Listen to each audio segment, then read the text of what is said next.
আজ সকাল সকাল শুরু হয়েছে ঝড়ো হাওয়া সহ বৃষ্টি। দেখুন বৃষ্টির মানে মাত্রা ধীরে ধীরে বেড়ে যাচ্ছে, বাতাসটা আসলে ধীরে ধীরে বেড়ে যাচ্ছে। আমি এখন অবস্থান করছি দৌলতদিয়া 5 নম্বর ঘাটে। এখন আপনাদের দেখাচ্ছি 5 নম্বর ঘাটের যে অবস্থা। এখানে দেখা যাচ্ছে প্রচণ্ড বেগে বাতাস বইছে এবং বৃষ্টি হচ্ছে।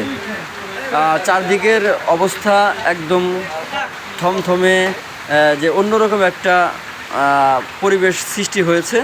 তো আপনাদের দেখাচ্ছি, দেখুন নদী এবং ফেরির অবস্থা। ফেরি ছাড়তেছে না এই মুহূর্তে এবং নদীতে প্রচণ্ড ঢেউয়ের সৃষ্টি হয়েছে বৃষ্টিপাতের সাথে সাথে।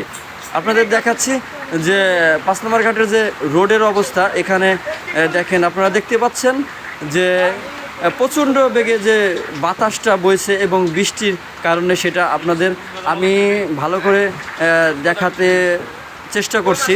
আপনারা আসলে দেখতে পাচ্ছেন ধীরে ধীরে বাতাসের বেগ বেড়ে যাচ্ছে আর বৃষ্টিটাও একইভাবে